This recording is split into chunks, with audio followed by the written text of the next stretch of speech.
Hello everyone and welcome back to Keep It English. Today we're going to talk about crime, but crime is an enormous subject. And so today we'll talk about two types of crime only, and these are robbery and white-collar crime. But first, robbery. English has lots of words for different types of robbery. You could say that we are obsessed with it. First of all, what's the difference between to rob and to steal? Well, to rob means to steal something from a person or a building. For example, the thief robbed the bank. To steal means to steal the object. For example, the thief robbed the bank and stole the money. Steal is an irregular verb. What is the past? Right, stole. And the participle? Correct, stolen.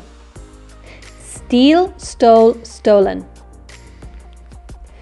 Now let's look at each type of robbery in more detail, using the noun for the crime, the verb and the criminal. The first crime is pickpocketing. What is pickpocketing? Right, as the name suggests, it is to steal something from someone's pocket or bag without them noticing. The verb is to pickpocket. It is a regular verb. For example, someone pickpocketed my son at the concert. And the criminal? Correct, a pickpocket. What is this crime? Shoplifting. It means to steal from shops. The verb is to shoplift, and it is also regular. For example, the girl shoplifted makeup from the store. And the criminal? Correct, a shoplifter. Now what about this one? Mugging. This word is harder. It means to steal something from someone in the street using violence. It is also a regular verb, to mug. For example, my brother was mugged once when he was at university. The criminal is a mugger. Mugging is a terrible crime, but unfortunately quite common. Do you know of anyone who has been mugged? Finally, we have burglary, which means to rob a house. For other buildings such as banks, schools and museums, we use the verb to rob. The verb is to burgle, and it is also regular. And the criminal? This is a burglar. For example, the burglar burgled the house when the residents were away on holiday.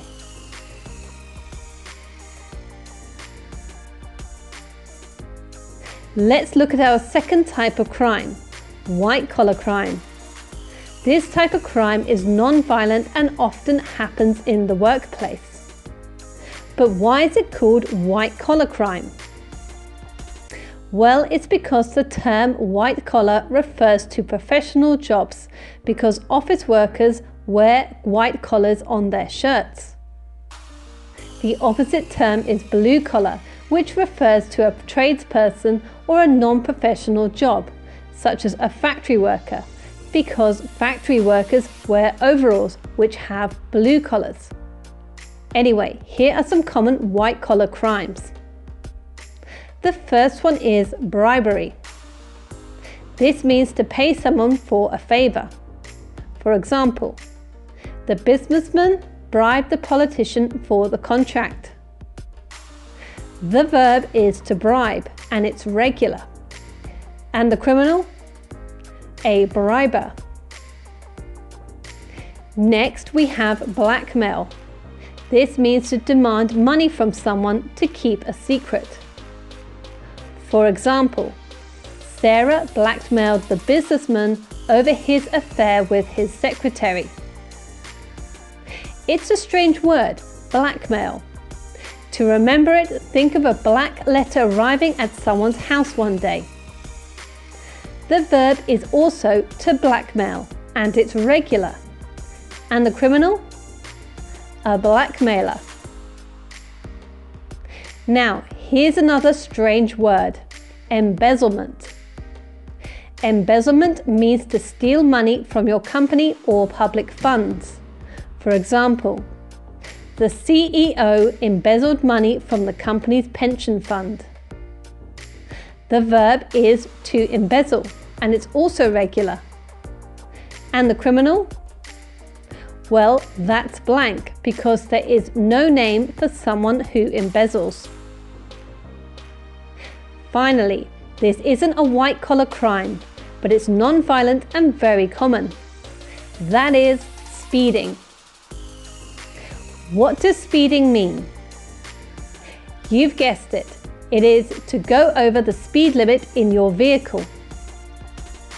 The verb is to speed, and there is no name for the criminal because most drivers commit the crime at some point in their lives.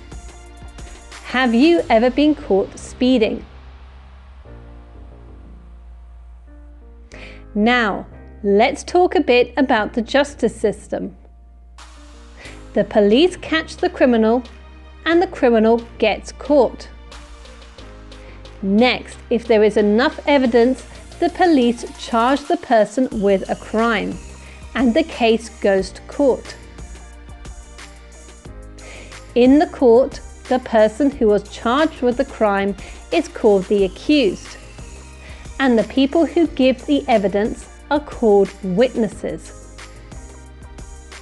The 12 people who decide if the accused is guilty or not are called a jury, and the whole process is managed by a judge. Eventually, the person is found guilty or innocent of the crime. If they did in fact commit the crime, but they were found innocent in court, then they get away with the crime. To get away with something means either not to be caught or to be caught and then freed with no consequences. Both the noun and object pronoun go at the end of this phrasal verb. It is to get away with a crime and to get away with it. So there you have it, robbery, non-violent crimes and the justice system. To recap on any of the information here, go to lesson notes below or test yourself with the quiz. Until next time.